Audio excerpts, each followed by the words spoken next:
All right, hey everyone, welcome to my channel. My name is Noel Hawkins, aka Cocoa Butter Dog, and this video is going to be all about my step 1 schedule.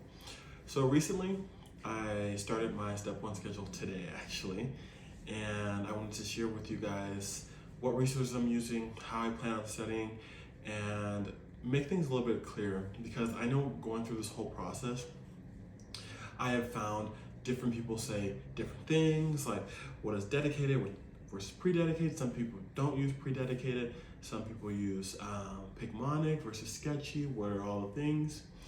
I definitely would say, starting this off, that I'm gonna put all of the videos and processes that I did together for you guys. So without further ado, let's get started. So before I started my step 1 schedule, I had to figure out what to use for step, and I have no idea what to use because so many people use so many different things. It's insane how many resources there are out there, and they're all relatively good. They're all within the same range. It's just I needed to figure out which ones I needed personally for myself. So the first thing I needed to do was do my due diligence and do my research. So what I did was watch a ton of YouTube videos, contact a lot of my upperclassmen friends to see what they've used, really outsource myself, and I also talked to the Dean of Student Success at my school. And from my research, this took about in general, because I was doing it slowly, a month and a half, but if I actually did it really fast, it would have taken me a week at most to get all these done. And from what I discovered is the best thing that would work for me is breaking my study plan into 2 periods, a pre-dedicated and a dedicated period. So my pre-dedicated period starts today. Today is it's a Sunday, it's the 26th of February. So I'm starting today. The reason why I chose today to start is because I just finished my block 6. In block 6, we started going over all of the microbacteria, antibiotics, pharmacology, a ton of pharmacology, the bulk of it that's going to be on the step exam, and now we're just doing phase 2 of all body systems. I'll talk more in another video about how the school is structured, but at the point where I'm at, I am able to have a good foundation to start studying for the step exam alongside my classes. So I'm going to go ahead and start doing that. Next, what I've really discovered from my research about the step exam is using Cram Fighter. So Cram Fighter is something that you go ahead and you can use a free week trial that they have on their website. It's made by Blueprint Test Prep Company, and you just put the resources you want into it, and it pumps out exactly what you need to do to finish that schedule.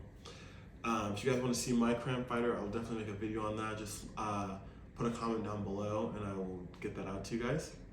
So my Cram Fighter has 2 different schedules. It has a pre-dedicated and a dedicated. So my pre-dedicated period will be from now until July 14th, and my dedicated will be from July 17th all the way to my approximate test date. I'm looking to take this test before going to rotations in the US. I ideally want to take the exam the week of December 18th through the 22nd. So I have my schedule to finish before then. For my pre-dedicated period, the resource I realized I wanted to use is, the first and foremost is Med School Companion. This is a free resource that my school has given us so graciously, and I've just been taking step prep classes with them once a week, as well as we have access to other materials. So that's going to be my bulk of my pre-dedicated period of using that resource, as well as using AndI've and starting sketchy. So those are the biggest resources I will be using for my preparation for my pre-dedicated. It gives me a good foundation of all the materials. So my MSc will be my lecture based. So if I forgot any concepts from my first year of medical school, I can relearn that. AndI've is going to give me all the high yield questions, as well as practice questions that are really tough that will help me prepare for the step 1 exam. And so I'm choosing to do that due to the fact I don't want to go into UWorld as my next source for my dedicated before doing a QBank where I get majority of the answers correct. Because when I go to UWorld in my dedicated period, I want to make sure that I'm getting the most out of those questions. Next, going to my dedicated period, I'm going to use the traditional UFAP. I'm already using first aid in my classes and refreshing on those concepts, but this is where I will be critically using first aid, doing in-depth notes because I've already read most of the chapters in it by the time I get to my dedicated. So then I'll just make detailed notes, going over a refresher of that. I'll be using Pathoma, Sketchy, and UWorld. So those are my heavy bulk items, as well as MBME practice exams, leading up to the exam. So that is the general structure I have for my pre-dedicated and dedicated setting for this up. I'll give you guys progress updates on how this goes. And throughout this entire process,